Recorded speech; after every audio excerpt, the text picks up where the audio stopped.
Deus está morto, vocês mataram ele.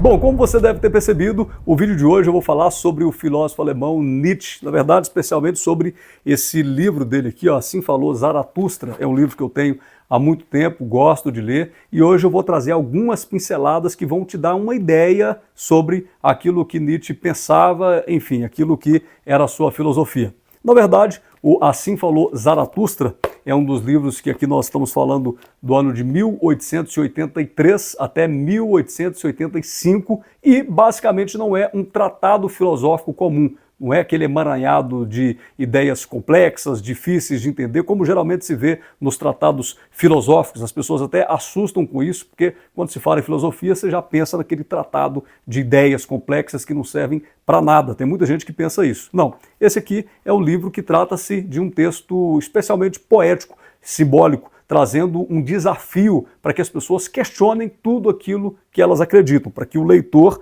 ele se depare com questionamentos e que ele também questione aquilo que está à sua volta. O que acontece? No começo desse livro, ele já começa contando a história do nosso protagonista, o Zaratustra, que é um profeta fictício e que aos 30 anos resolve deixar a vida civilizada e subir as montanhas em busca de uma vida tranquila, silenciosa, para viver na quietude e buscando a sabedoria. O Zaratustra acreditava que no isolamento ele poderia acrescentar muito de si, ele poderia se desenvolver muito mais através do silêncio, das montanhas, longe da multidão, longe das vozes do povo. Aí ele sobe para a montanha e fica lá durante 10 anos, até que uma certa manhã o Zaratustra acorda e percebe que ele está empantanado com a sua própria sabedoria. Ele está abarrotado de sabedoria, mas para si mesmo.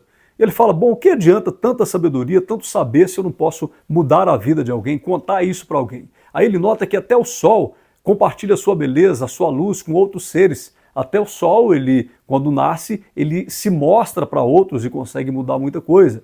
Aí Zaratustra resolve então, naquele tédio, deixar as montanhas, sair do confinamento e ir em direção à humanidade. Ele tinha agora uma missão: compartilhar a sua sabedoria com a humanidade, despertar nas pessoas uma nova forma de existência, baseada na criação dos seus valores próprios e na busca do além-homem, do super-homem, ou seja, um ser que transcende as suas limitações e que vive plenamente a sua potência. Só assim o homem se realiza, quando ele vive plenamente a sua melhor potência de ser, de agir. Zaratustra então sai, ele quer levar a sua mensagem e desce a montanha. No caminho já encontra com o velho que tenta dissuadi-lo, ele discorda do velho, eles brincam, mas ele vai embora e em direção às cidades, porque ele quer gente para contar as boas novas. Quando Zaratustra começa a conversar com as pessoas ao longo do caminho, principalmente na cidade, na sua jornada, ele percebe que tem um grande problema aí, e não vai ser fácil, porque a maioria das pessoas prefere o conforto das ilusões do que a liberdade de pensar por si mesmos. As pessoas não querem pensar por si mesmas, elas querem alguém que decida o que elas devem pensar, falar, saber, alguém que deixe tudo elaboradinho, porque assim dá menos trabalho. Na cidade ele prega sobre esse ser que eu citei aqui, que é o além-homem, o super-homem, dizendo que o ser humano deve imediatamente superar as suas fraquezas e criar os seus próprios valores, e Zaratustra com toda a empolgação está gritando isso em praça pública, chamando as pessoas para ouvirem as suas ideias, chamando as pessoas para se despertarem, quando ele percebe que está acontecendo uma coisa muito estranha. Ele está falando, as pessoas estão ouvindo, mas na sequência, qual que é a resposta? As pessoas riem. O povo começa a rir, a caçoar e a zombar daquilo que Zaratustra estava dizendo. Eles não entendem a mensagem, começam a falar, olha o louco, olha o doido, o que é que esse cara está falando? E aí, naquele mesmo momento, curiosamente, está acontecendo um evento naquela praça, ele está falando, mas tem um outro evento que está prendendo a atenção das pessoas, que é um equilibrista, que está numa plataforma, na outra, com uma corda, tentando atravessar com toda a atenção aquela corda, as pessoas estão olhando, estão gritando, e naquele momento de tensão aparece uma outra figura, né? Enquanto o equilibrista está na corda bamba, aparece uma outra figura que é o bobo da corte. E o bobo da corte, então, ele vai olhando para o equilibrista e zombando do equilibrista, com que aconteça uma distração, para tentar distrair o equilibrista, e ocorre que, de fato, o sujeito perde o equilíbrio. Ele está atravessando aquela corda, mas ele fica muito nervoso, perde o equilíbrio, e aí ele cai no chão, começa a espernear lá, ele está morrendo, as pessoas que estão ali vão todas embora, a diversão acabou, não há mais o que fazer ali, elas vão embora, deixam apenas o coitado lá morrendo, e o Zaratustra aproxima para tentar consolá-lo ali nos seus últimos momentos de vida. Ele se aproxima do moribundo, que está apavorado, e sente que a sua vida foi desperdiçada, e Zaratustra consola ele, dizendo, não, na verdade, entre a besta e o super-homem existe uma ponte. Ele quer dizer para o cara, olha, o homem é um ser inacabado, existe uma ponte que leva você do estado que você está para uma evolução. E para acontecer essa evolução, as pessoas precisam correr risco, e você correu o risco que tinha que correr, né? Agora não há mais nada o que temer. Ou seja, a vida daqueles que querem chegar a algum lugar implica em correr riscos, implica em se arriscar em algum momento. Se você não se arriscar, você também não chega em lugar nenhum. Quando você arrisca, é claro, você vai encontrar inúmeros perigos que podem ser fatais. Mas, ainda que aconteça alguma coisa ruim, pelo menos você não viveu na mediocridade. Ele consola aquele homem, mas o homem acaba falecendo ali nos braços do profeta Zaratustra.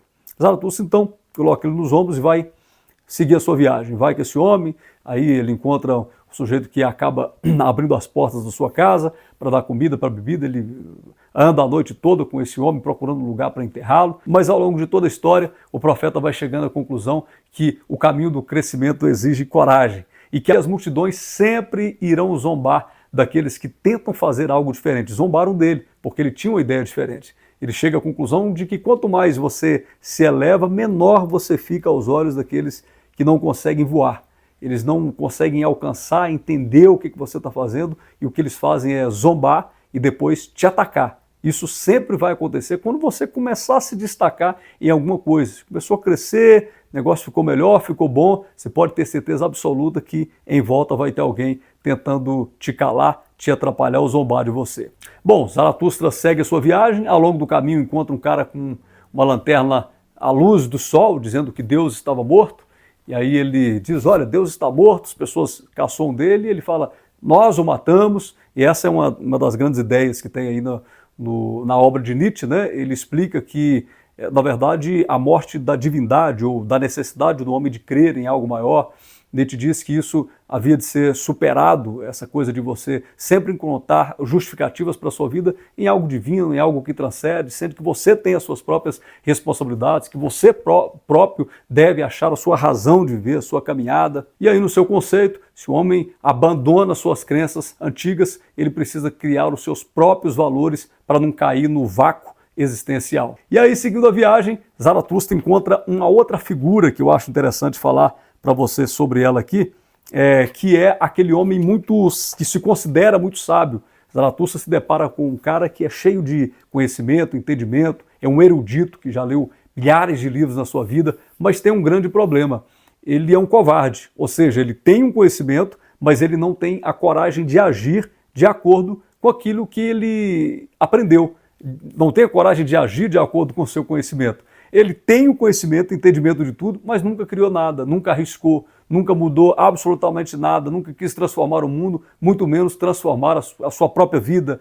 É simplesmente um ser dotado de conhecimento, que observa, mas que não chega a lugar nenhum. E é uma outra mensagem importante que a gente tem para a vida, eu até gravei um vídeo sobre isso, né, falando que o problema de hoje não é acesso ao conhecimento. Se naquela época já tinha, você imagina hoje a quantidade de conhecimento que a gente tem disponível através da internet, mas infelizmente o conhecimento por si só não é eficaz, ele não transforma nada. O conhecimento só vai fazer a diferença na sua vida quando você tiver a conexão do conhecimento com a ação. É conhecer e agir, colocar em prática aquilo que você aprendeu. Aí as coisas mudam. Agora, se você não fizer isso, você nunca será livre, diz o Zaratustra, porque você vai ter medo de viver na prática aquilo que você aprendeu na teoria. E a gente sabe que isso é sim uma verdade, porque quantas pessoas que nós conhecemos, você deve conhecer também, que sabem tudo, tem um manual para todas as mudanças que elas acham necessárias para a vida.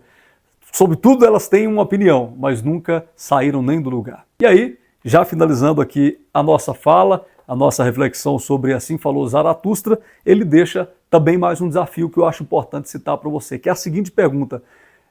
Faça uma reflexão, se aparecesse alguém para te dar o poder hoje de viver eternamente, mas a condição é que você deveria viver eternamente a vida que você vive hoje, você aceitaria? Ou seja, você aceitaria viver um eterno retorno, né? Você, na eternidade, volta e repete tudo de novo daquilo que você está fazendo, do mesmo jeito, da mesma maneira. Ora, se você disse que não aceitaria viver do jeito que você está vivendo agora, de repente chegou a hora de você rever então os seus valores e começar a viver da maneira que tem que viver. E um outro contato também que Zaratustra teve ao longo da sua jornada, e aqui eu vou encerrar para não ficar muito longo, foi com o mendigo. Ele encontra um mendigo lá que está parecendo que está em paz com a sua vida, rindo pra caramba, e aí ele pergunta para o mendigo assim: por que você está tão feliz assim mesmo sendo pobre? E aí o mendigo responde assim: porque eu sou rico em tempo e em liberdade, eu sou dono de mim mesmo. É um outro tapa na cara que a gente toma. O mendigo falou: não, eu sou rico porque eu escolho o que eu devo fazer, onde eu vou, como que eu vivo. Eu não sou escravo do tempo, eu não vendo a minha vida para outra pessoa em troca de bens materiais.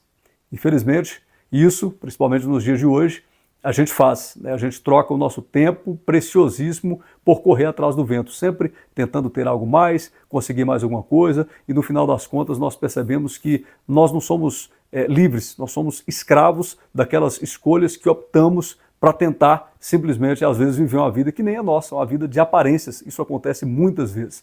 Então o Zaratustra está dizendo que para você ser feliz e realizado, é importante que você seja senhor de si mesmo. Você não seja escravo de uma vida que às vezes outros escolheram para você. Você tem que entender que um só caminho te é útil e te é permitido. Ele diz: e que caminho é esse? O seu próprio caminho. Bom, pessoal, vou finalizar o vídeo de hoje. Eu espero que tenha sido útil para você. Se tiver, comente aí, deixe aí o seu like. Se você não se inscreveu nesse canal, eu preciso que você se inscreva. A gente precisa movimentar ele aqui para engajar, para que a ferramenta do YouTube entregue para outras pessoas e a gente possa estar produzindo sempre mais por aqui. Um abraço, tudo de bom, Deus abençoe.